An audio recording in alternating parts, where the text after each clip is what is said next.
Hello and welcome. This is the Public Affairs Forum of the First Unitarian Universalist Church of Austin, Texas. My name is Luther Elmore.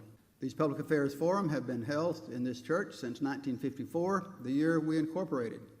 And as far as we know, it is the oldest continuously operating Public Affairs Forum in the state of Texas.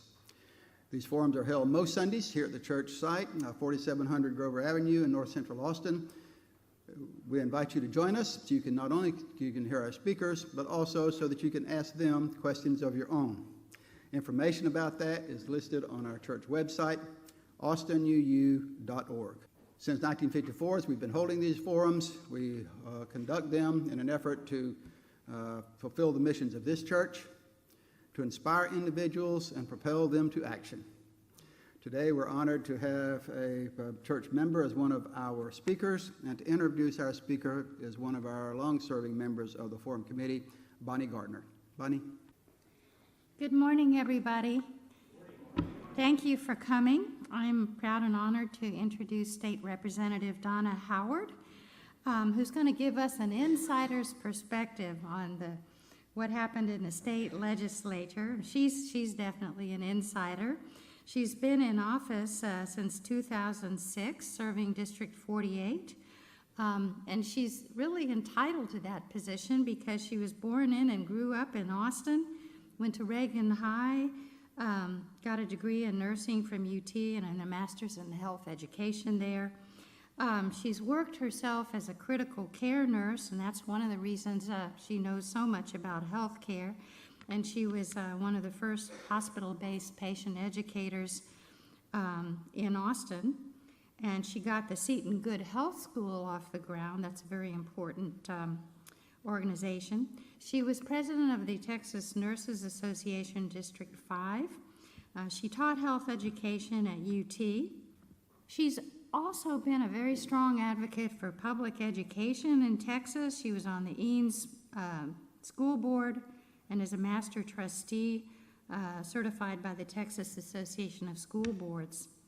She's been committed to improving public health in Texas and ensuring comprehensive health care and other needed services, especially for women and children. She's been a champion of strengthening and funding the public school system. She's known for her willingness to stand up for her beliefs despite political pressure, but also for her ability to form friendships and alliances across the aisle to secure needed compromises and support to actually get things done. Right now, Representative Howard is Vice Chair of the House Administration Committee and sits on the Appropriations and Higher Ed Committee. She is a longtime member of the church and married to Derek Howard, also a longtime member. She's a mother of 3, a grandmother of now 5. So please join me in welcoming State Representative Donna Howard.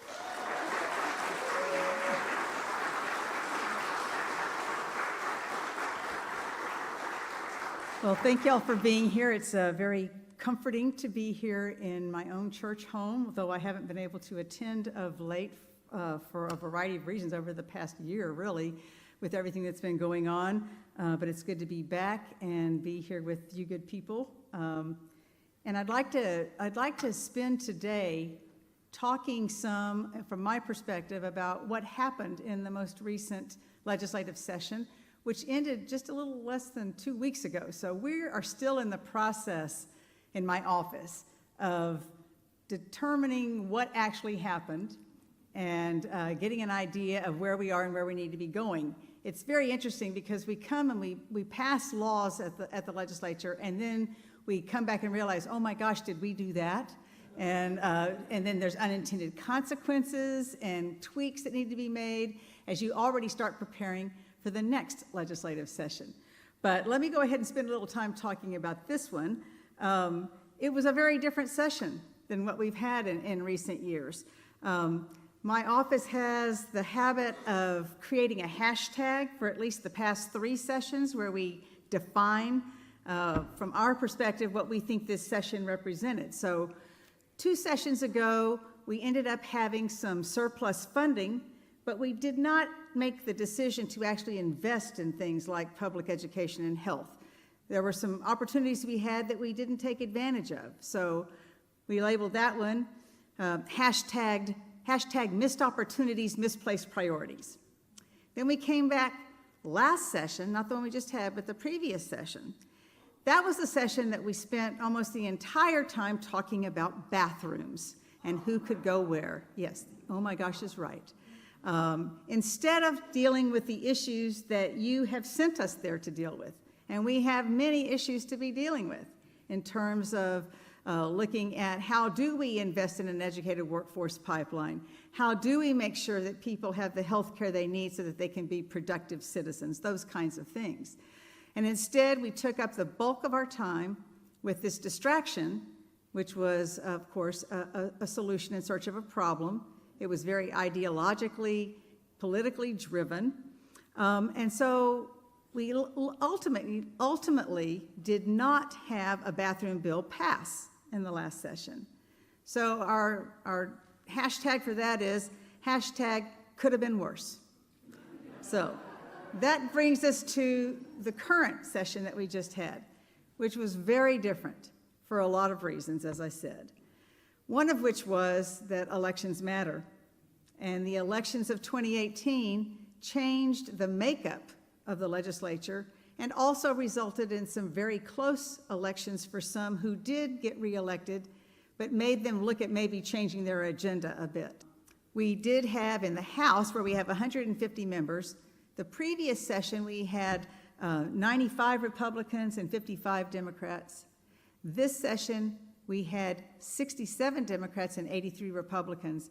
Still obviously not fairly evenly divided, so to speak, but it made a significant difference when you had 12 new Democrats present to moderate what was going on in the House. The Senate picked up 2 and lost 1 in terms of Democrats, but had some close elections with leadership, which did seem to have a moderating effect. We did not deal with bathrooms this time. Yeah. And we had a common agreement among the top 3 leaders, the governor, the lieutenant governor, and the Speaker of the House, to stay laser focused, especially in the House, I would say, which I'm a member of, so I prefer them, but to stay laser focused on 2 major issues, that is school finance reform and property tax reform. Now, that takes some different tacks along the way, but we did really stay focused on that for those of us that are kind of ADHD in the legislature and bounce all over the place. We were very focused on this and actually had some, what I consider to be positive outcomes from that. So what we have used as our hashtag for this session is hashtag elections matter, because indeed they do. In addition to the elections, we also, of course, had a new Speaker of the House. And though I was not one of the original supporters of the Speaker, as he well knows, I am a fan of how he handled this session. He was the right person for this particular legislative body at this particular time. And this does not take away from my support for Speaker Joe Strauss, who served for 10 years prior to this. He had a very different legislative body with which to work. There were different dynamics going on, and it had a different style that, quite frankly, I'm not sure how Speaker Bonin would have done with that particular body either. But regardless, the fact is that Speaker Bonin came in without having to have Democratic support, which was part of the albatross hanging around Joe Strauss's neck. So he wasn't accused of being a Democrat. He had broad support from a cross-section of ideologies and representations at the Capitol. He was not a boogeyman to anybody. He basically grew up in the House. He has been a House member for, I don't even know what the exact number of years are, but a couple of decades for sure. And he loves the House, and he wanted things to work, and he wanted his tenure to be successful. And he took that attitude into his speakership role. He created a team around him that was bipartisan. He appointed chair people to some of the committees, substantive committees, who were of the minority party. So there were a lot of efforts he made to reach out and be inclusive. And he also reined in his famous, I don't want to put it, behaviors that were a little off-putting to some people. He was very even-keeled throughout the session. And he made it clear that what he wanted us to focus on, and he was going to help us stay focused on public education and on property tax reform. So we had elections, we had a new speaker who was the right person for the job, and we also had a surplus in our budget. The comptroller came in at the beginning of session giving us our biennial revenue estimate, and we were going to have significantly more dollars with which to spend. And basically, we spent all of that on public education. So I think, yeah. we basically had $9 billion, and we even spent more than that. But the fact is that public education and reforming how we finance it is a very difficult proposition when you have 1,000 some odd school districts across the state, very different communities, very different property tax bases, and because we use property taxes to help pay for public education, that's been a real challenge. And the finance system we've had in place for quite a while now would create a situation where as property values went up, the state's share went down. So back in 2006, when I first got elected, when we were also dealing with school finance, as we regularly do, we created a system then where we reduced property taxes from a maximum of $1.50 down to $1 with the ability to go up to $1.17. Doesn't really matter other than to say we had a significant reduction in property taxes. The state had to cover that drop, and that cost the state $14 billion in 2006. So we're talking large amounts of money if we want to make any of those changes. The change we made in 2006 got us to where the state was paying about 50% of the cost of public education, which is, we've kind of just informally decided that's where we want to aim for. We want to have at least a 50-50 partnership with the local taxpayers. So we kind of got there, but as property values rose over the past decade or so, the state's share started to go down again, to where this session, we were looking at the state share only being about 38%. And that's part of what drove what happened at the legislature, because people are very concerned about their property taxes, and rightly so. Property taxes on average make up about 54% of your property tax bill, for the school part of it. And the school finance formula was what was driving the increase in your property tax bill, in addition to the market value. So that was clearly something that had to be addressed. And let me just give you a little bit more background before I move on, because I think this is one of the most critical things we worked on this session. Last budget, the budget that we passed in the previous session that we're still working under right now because our fiscal year doesn't end until the end of August, we actually budgeted for your property taxes to increase by $7 billion. We counted on that and baked it into the budget, and we actually then did not spend that entire $7 billion on public education. We used your property tax dollars that were increased because of the values going up. We used that increase of $7 billion to help cover the student population growth that we had and to cover the cost of charter schools, because charter schools have been growing. They are public schools, and I'll leave to another day any debate about charter schools. But the financing of charter schools is what the problem is here, because the state pays for 100% of the cost per pupil, because charter schools do not have a tax base. So even though they educate only about 6% of our public education students, they get proportionately more of the state dollars, meaning there's less available for the 94% of our public ed students who are in our traditional schools. But that $7 billion helped cover that, helped cover the overall student population growth, and then about $3 billion of that $7 billion got used for other things in the state budget. It's like a windfall for the state. The state was using your local property tax dollars to help pay for other things, and not being transparent about that. We spent a lot of time, I know I did, my office and I created an infographic last session that we shared with advocacy groups, that we also shared with my colleagues. Let me back up here a second again to say, you know, the 150 of us in the House, of course, come from all over the state, all walks of life, all different types of experiences and backgrounds. We can only know so much about so many things, and we know very little about most things that we have to cast votes on. So not only was the public not always aware of what was going on with the school funding formulas, but neither were the legislators oftentimes. People started learning more and more and started getting it. And over this past interim, there was more honest discussion and more demand from the public, that we want our tax dollars to go to what they're supposed to go to. And in this case, we're talking about public education. We're paying more and more in our local property taxes, and we're not getting any more to our local schools. There's a problem here. So we were pretty much forced into dealing with this time, and had the support of leadership to make this happen.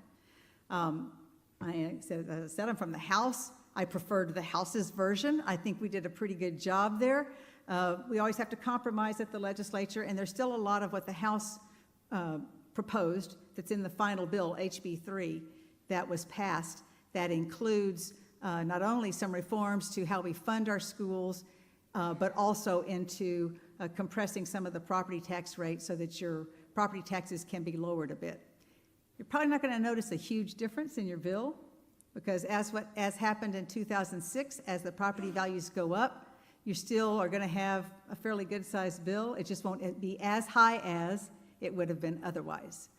I'm going to give you a little bit about what happened in this particular budget with the schools, because again, I think that's one of the most significant things that we did.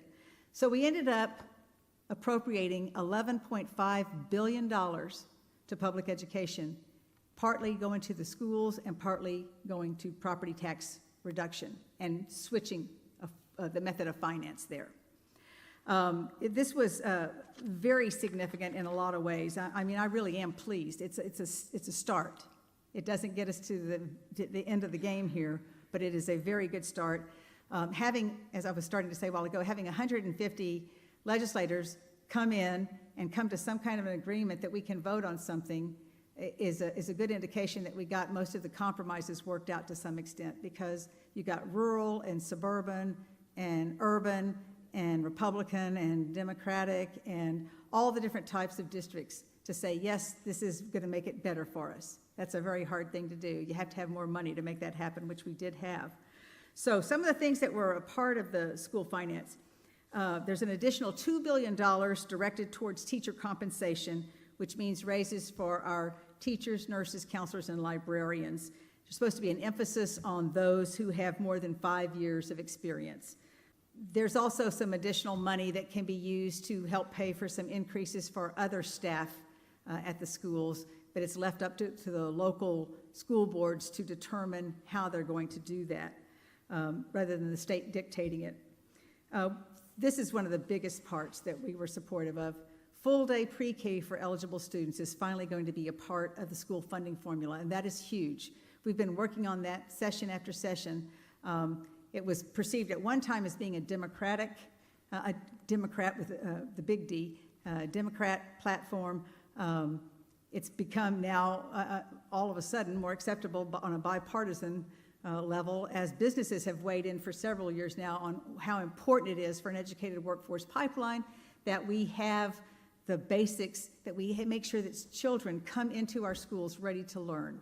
And so this is not mandatory full-day pre-K for all kids. It's not universal pre-K, but it does expand full-day pre-K to all eligible students, such as those that are in poverty, that are homeless, that are English language learners, a variety of categories that allow you to participate in this free program. And it will be part of the formula, as opposed to in the past when we had it, it was a grant that could just be line item vetoed.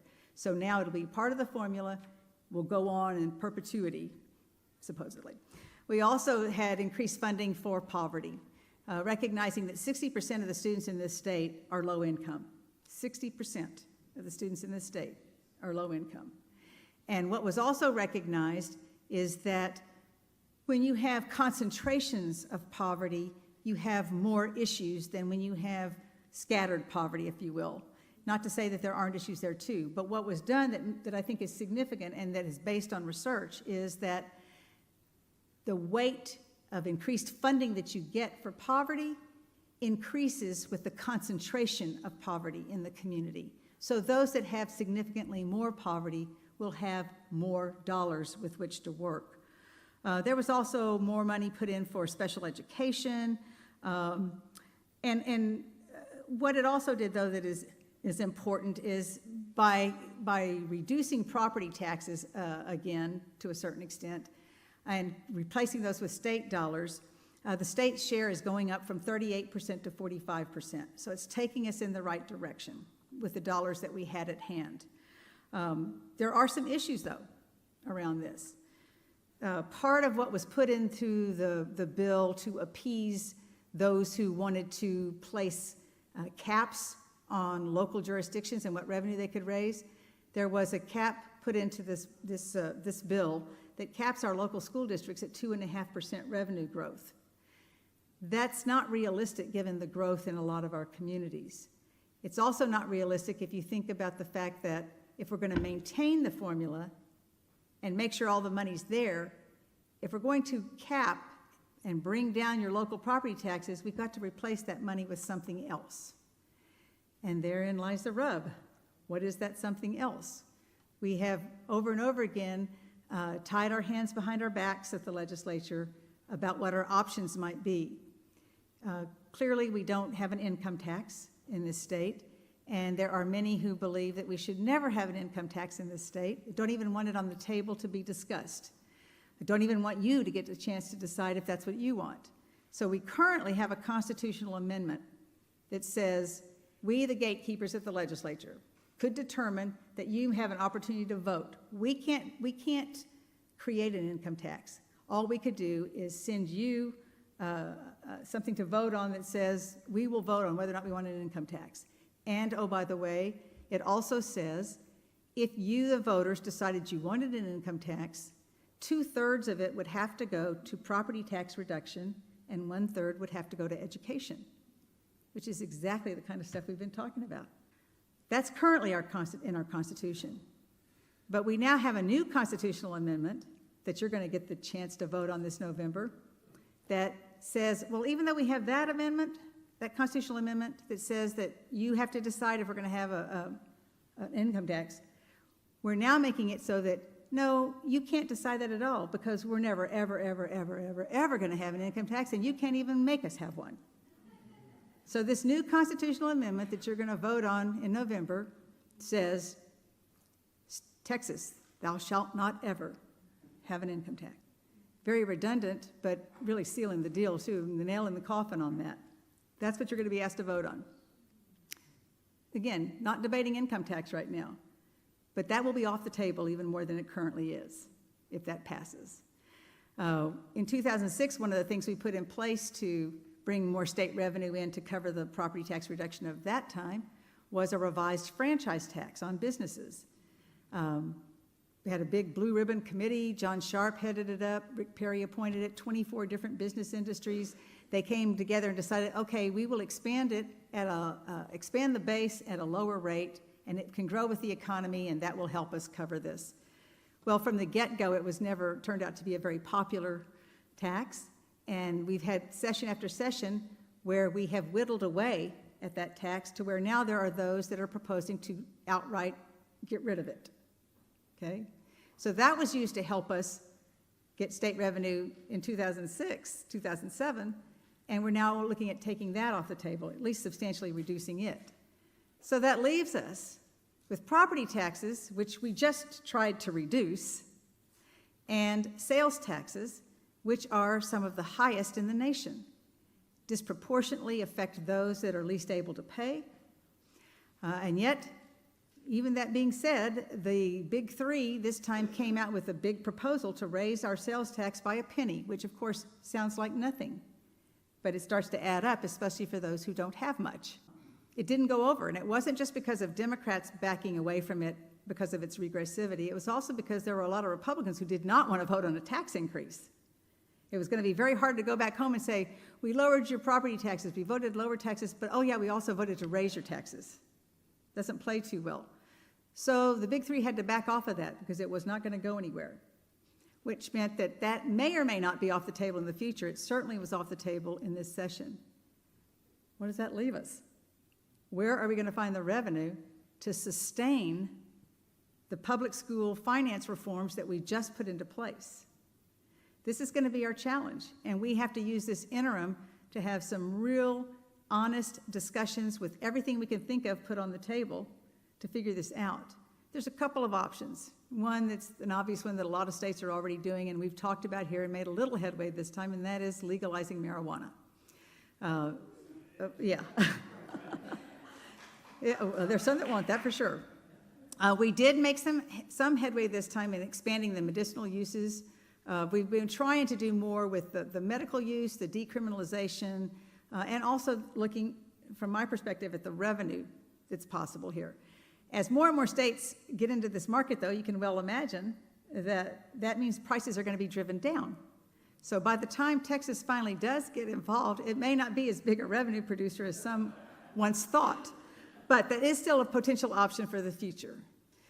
We also have tax exemptions, sales tax exemptions in our state that some may have outlived their purpose and usefulness. We don't have a good track record of taking those exemptions away once we've given them because somebody is liking having that exemption and they don't want to lose it. So we have talked about having more of a sunset of our exemptions to see what is really useful any longer and what can we get rid of that might bring some dollars back into the coffers. I have to do a side note here, though, to say that I'm one of those that also had proposals this time to increase exemptions, specifically for feminine hygiene products and diapers.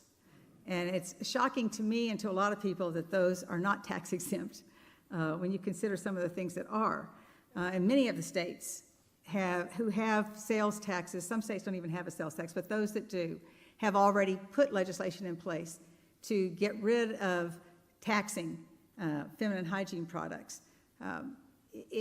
We actually got a hearing on it, had some awesome Girl Scouts that I didn't even know about from up in the Plano area who knew about this and started a petition, and actually their moms brought them down here and they testified they were phenomenal. But the fact about feminine hygiene products and diapers is that for many of us, it's probably hard to get our heads around the fact that this is a real challenge for people who have extremely limited means. This is something where you have to make choices sometimes about certain products that you buy because it's too expensive to buy what many of us would just take for granted. We have parents and families who go in and have to decide between diapers and formula. We have the diaper bank here in Austin, which is awesome and makes not only diaper products, but period products, as they call them, available as well to those that come in. They give us stories of families who come in who reuse their diapers over and over again, just try to scrape them off and reuse them because they can't afford to buy more. Hygienically, obviously that's an issue.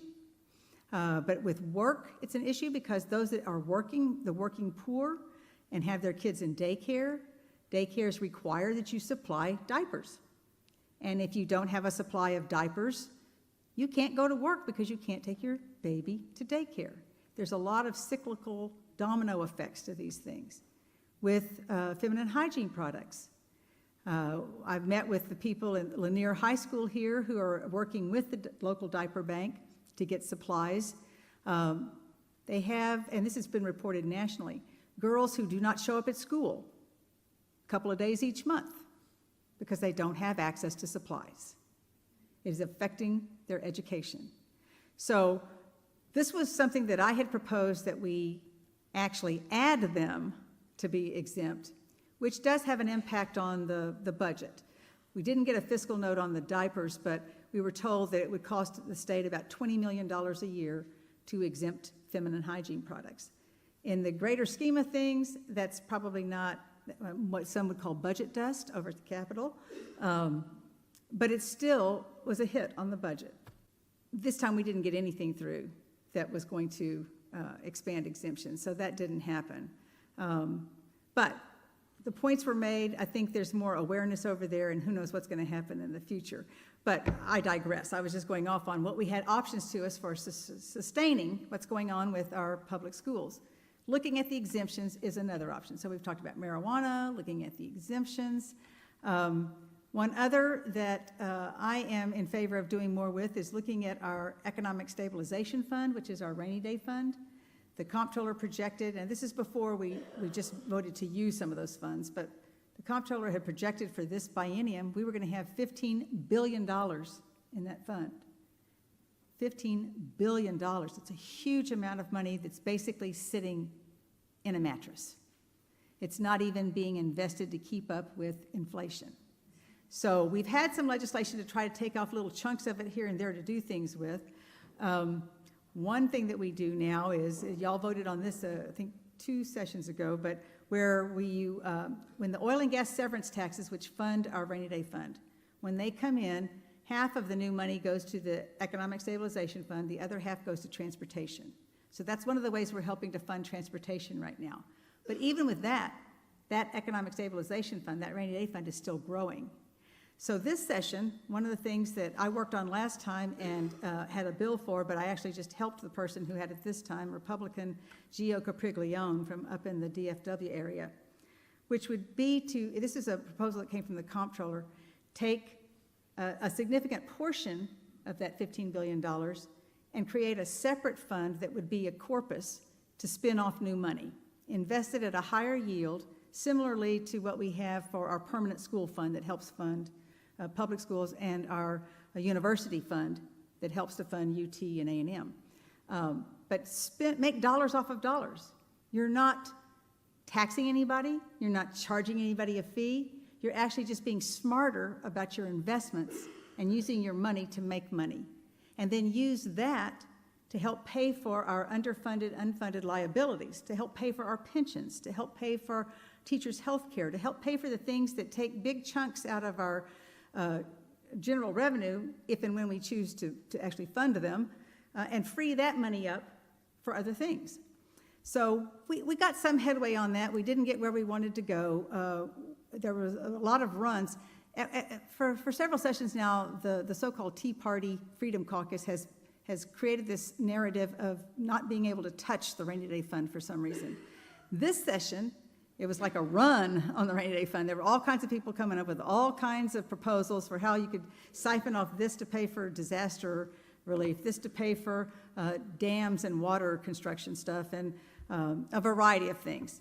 So we still haven't created the fund that I'm talking about, but I think there's more we could do that would be smart, that would be responsible.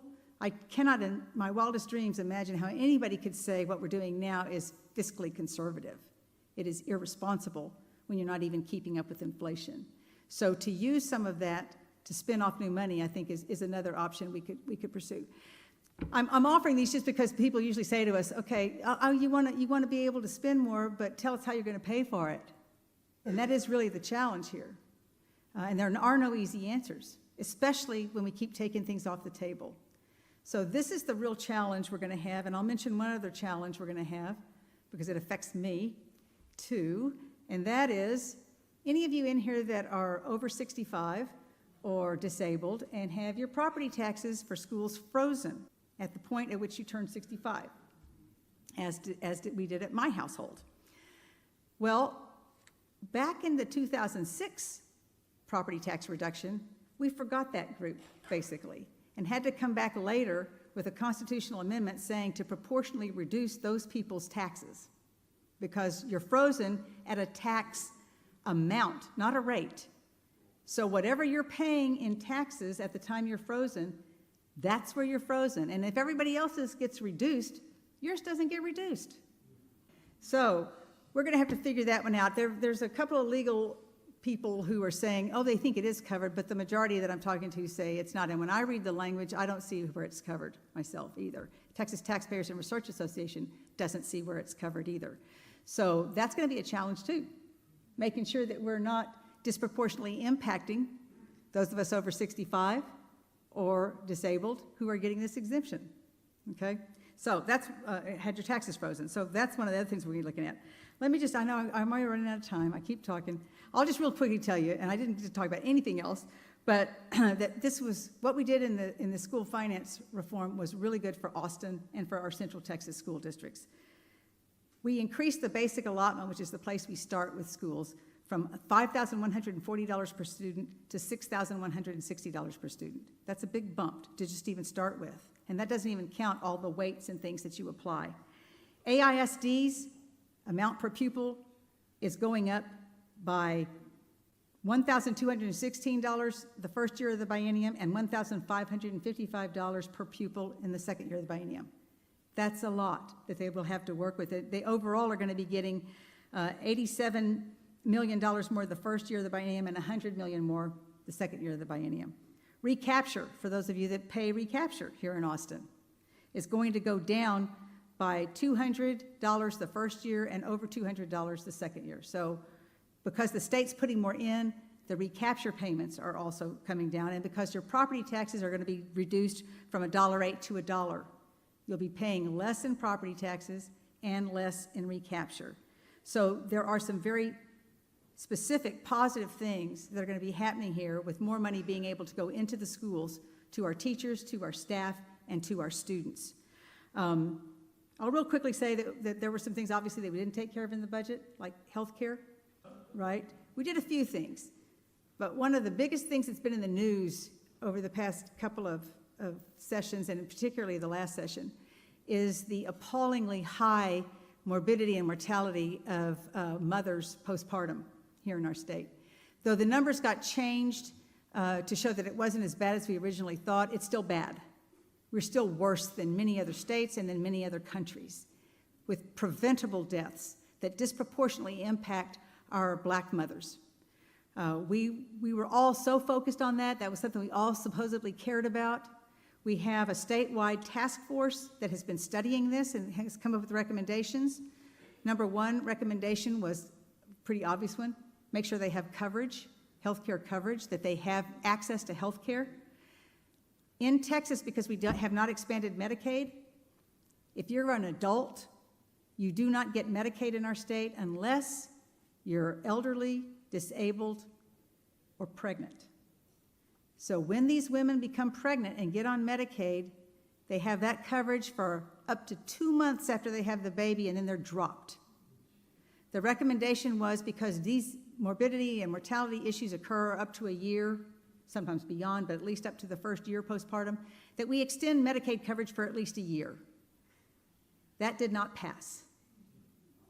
That did not pass. We also wanted to make sure we had our children covered. We have had the highest rate of uninsured children in the country.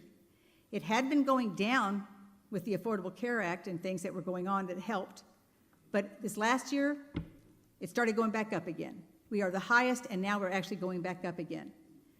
There was a bill that would have said, change the eligibility to be determined instead of at 6 months for a year. Let them stay on for a full year before you have to determine eligibility again and get proof of income. That has been resulting in thousands of children being kicked off of the rolls every month because of the paperwork and bureaucracy involved with doing that. A simple change to allow these children to stay on for a full year instead of 6 months did not pass, and it's been projected we will now have 50,000 children a year being kicked off of Medicaid because of this. So that there were definitely some things that were low points of this session. There's so much more I can talk about, and I'm already running out of time, and I'm sorry. I'll have to come back and talk to you all another time, because I didn't talk about anything else. And one of the big things I'm especially interested in was the legislation that was what I consider my high point on sexual assaults. We were able to create an office, actually it's task force, a Sexual Assault Survivors Task Force in the Office of the Governor. He actually officially signed it in Dallas last week. We're going to have a ceremonial signing, Senator Watson and myself, tomorrow with the governor. This is huge to me. There's nothing like this in the country. We've been year after year, session after session, putting money into the backlog of rape kits. Very good thing to do, but in looking at it, it's much more nuanced and complicated than that. And there are kinks all along the whole timeline from the forensic collection to the resolution and prosecution of cases. So this statewide task force is going to be multi-agency. It's got advocacy groups involved. We're going to be doing a survey of the entire state and a mapping of assets in the state and of gaps. We're going to be looking at how can we use a survivor-centered approach throughout the whole timeline to make sure that survivors are being served, that they have access to the services they need, that we're investing in the infrastructure, which, again, being on appropriations, I feel like I do much more in appropriations than I do by passing bills anyway. We were able to get historic levels of funding in to address the backlog, to increase the infrastructure, expand DPS capacity, get more labs in place, get more people trained, get more SANE nurses, the sexual assault nurse examiners who were specifically trained to do this, get more safe certified facilities where you can go and get these exams and do an audit of what's going on with our prosecutions to determine where we can impact that. So I'm very excited about that. Lots of other things I could talk about, but with the few minutes we have left, I am going to open it to questions, and however you do this, Luther. Thank you, Representative Howard. Thank y'all. John Franks, can you comment on the Texas highways and the Texas gas tax? Nothing happened, you mean, basically? Is that what you're asking? Yeah, ever since we had the constitutional amendment a couple of sessions back that we all approved, that allowed for some money being diverted, up to $5 billion from the Economic Stabilization Fund money that would have gone into that. We haven't done as much to look at other options. I know that last couple of sessions, Senator Watson and I had a local option gas tax to try to at least let us do what several other communities in this state have done, since we haven't done it on a statewide basis. We haven't raised the gasoline tax here since I believe it's 91. So we have more and more electric vehicles, hybrid vehicles. We have less that we're getting from that in the first place. So we weren't able to ever get a hearing even last time. This time, it didn't happen at all either. There was no will to do anything about that. There was a bill to look at a fee being charged to electric vehicle owners, but that didn't pass, and that's going to be looked at over the interim. So we didn't make much headway there. And obviously it's a big concern. TxDOT has more money. They are getting more projects in place. They are doing more. We are still trying to find ways to have partnerships and leverage things, but it's been a real challenge. Peter Durkin, you talked about the salary increases. Is that a true increase for teachers and retirees, or is it a one-time bonus? Oh, well, it is a true increase for the teachers. And for the retirees, I didn't mention that. Thank you for bringing that up. We did put money in to make the TRS move toward actuarial soundness. We did bring money in from the Economic Stabilization Fund to get a 13th check, if you will, for retired teachers. An average is going to be $2,000. But that is going to require sustainability again.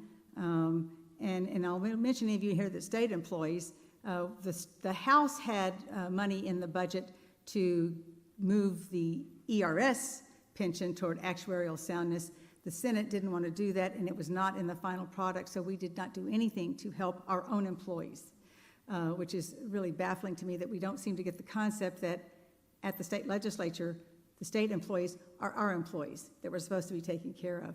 But so there was some room for helping with teachers, but we did not increase the TRS healthcare to help lower the costs. We put enough money in to maintain the high costs that currently exist.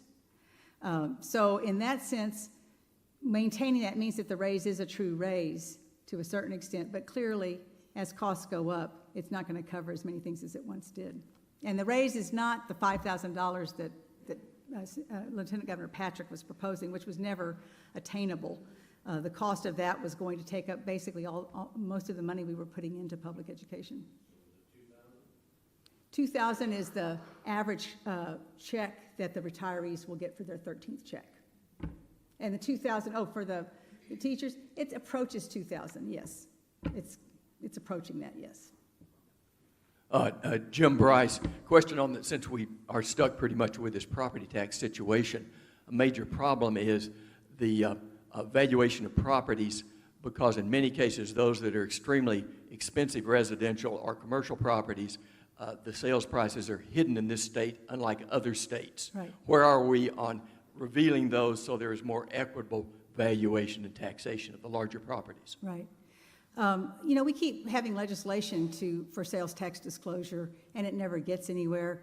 But I think as we're moving more and more toward people having a clearer understanding of what we're doing, as we've done more and more with the schools and with people talking more about property taxes, it's going to be harder and harder to avoid doing that. And there was a lot of effort this time to reform some of the appraisal process itself. It did come up, but it was not something that was incorporated. But I will say that you would probably have a larger cross-section of legislators who are getting more supportive of that now. So as we go on with this hashtag elections matter, depending on what happens in the next election cycle, maybe we'll have more of a chance the next time around for that to happen. Richard Halpin, hashtag thanks for doing a great job for all of us.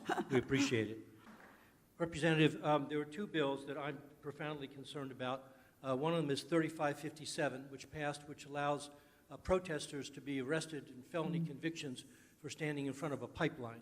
Yep. And the second bill that passed allows fracking companies to be permitted to dump their waste, their chemical carcinogenic waste, into any nearby stream or creek or Texas waterway. I'm totally amazed by these things and find them hard to understand. Can you explain to me why we would do such stupid things to our own waterways and our own rights and what we can do about them? Well, it doesn't make much sense, does it, when you talk about trying to look at things rationally? You know, I have found in my time over at the legislature that, contrary to what I might think if I was just reading the media, there are people over there that think very differently than I do, who are still very thoughtful people and are trying to represent their communities. But for whatever reason, they do look at this very differently. I will say, I think things are changing.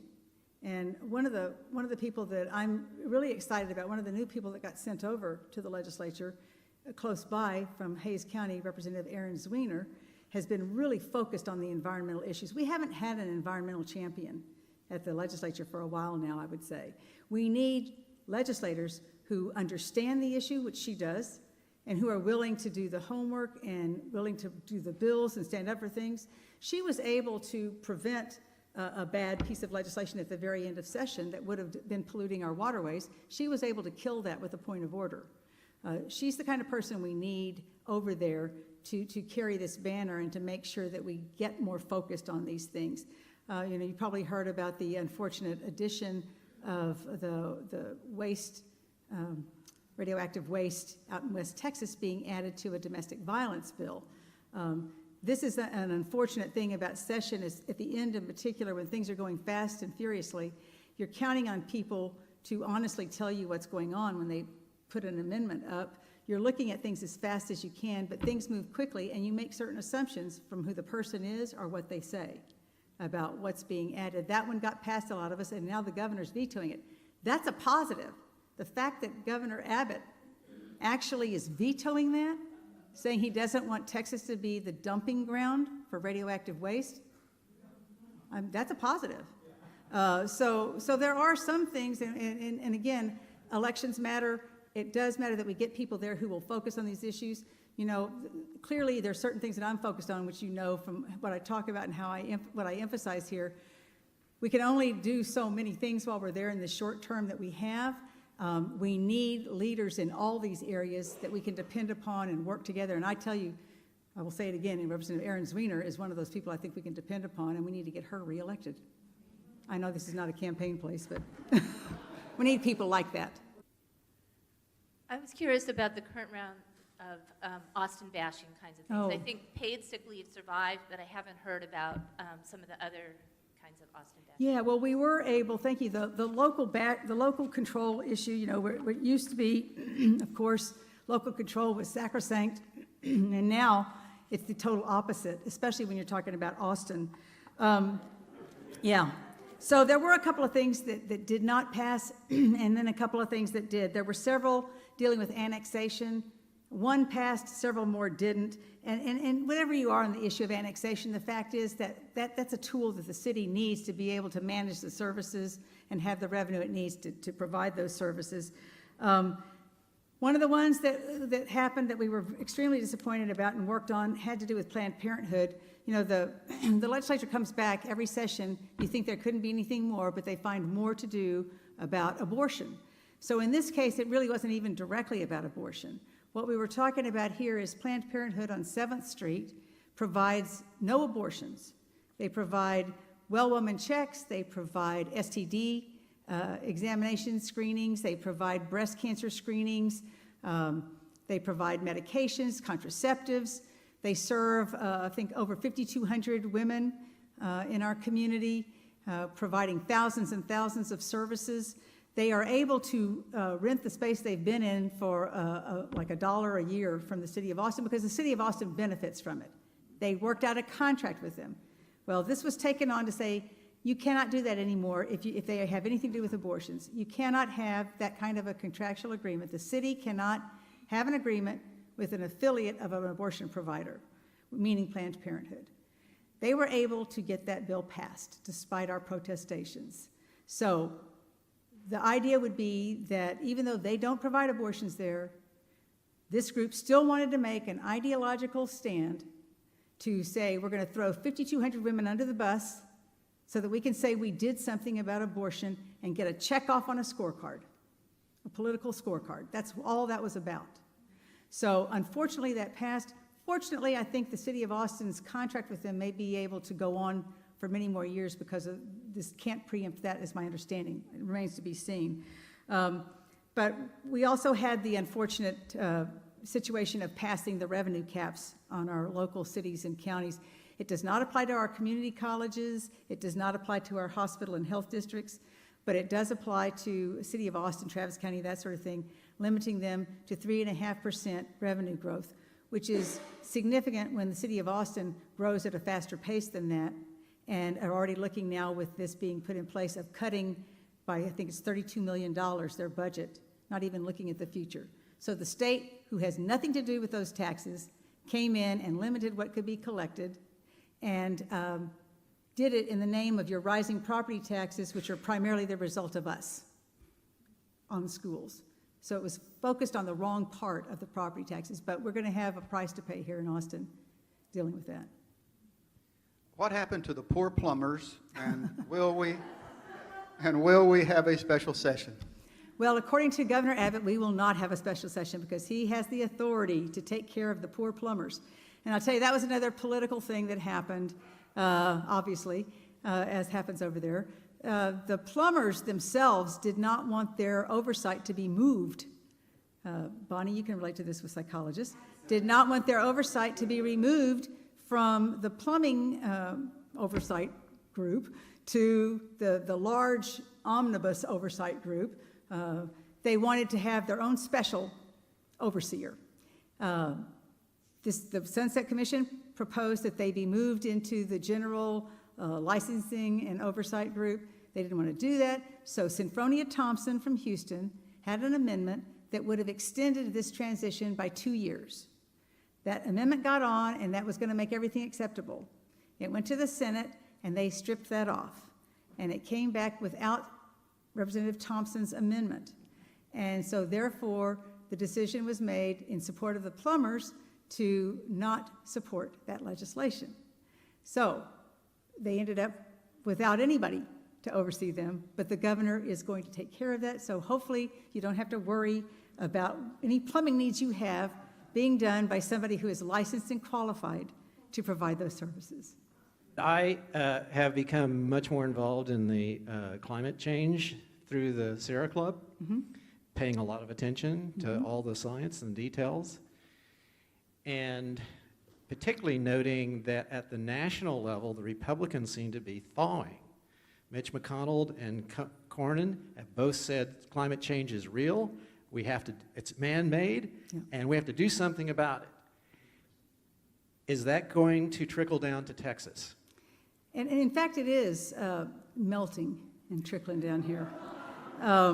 We are having more and more that are willing to recognize the severe climatic events that we're having in our state, and that there are some man-made reasons that that's happening, and that our state is particularly susceptible to many of those events.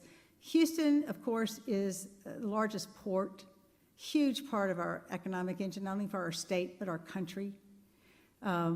That is significant. The fires that we've been having, the flooding we've been having in all parts of the state, there's definitely more of a willingness to talk about what can we do to impact this, and to listen to the scientists, even though that's a strange thought at the Capitol, because we've denied science in so many areas. But I am seeing some change. So I think that, again, if we get different people into the body and we keep moving the direction we're going, also younger people involved. You got to look at the demographics of the legislature. You know, with all due respect to those of you in this room, the majority of the legislature are white men, old white men, at least older than 50, and that's a lot younger than I am, so I can say that now. You know, when you have people who represent a certain demographic, and not to say that white men can't do things that are helpful, the fact is that that's not the extent of our state. And we need more women, we need more people of color, we need more people of a variety of ages, we need more people who represent different socioeconomics in our state. Most people who serve are serving because they have the financial ability to do so. We prevent the majority of Texas from serving in the legislature because you have to have a certain amount of wealth to be able to run for office, and certainly to be able to serve in a job that meets 5 months every other year, and then for multiple committee meetings in between. And you may have to come back for a special session. You know, you can't do that as a nurse. You can't do that as a teacher. You can't do that as a police officer. There's a lot of jobs you can't do that. So we need to have some kind of an elective system here that expands who could actually serve, because the people who are serving do not have the life experiences to recognize some of the things that need to be addressed.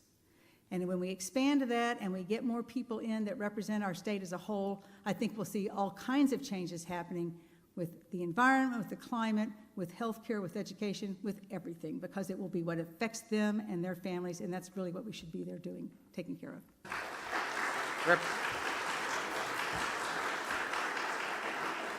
Representative Howard, thank you for being with us today. Thank you. Thank you for your great work representing your district and all Texans.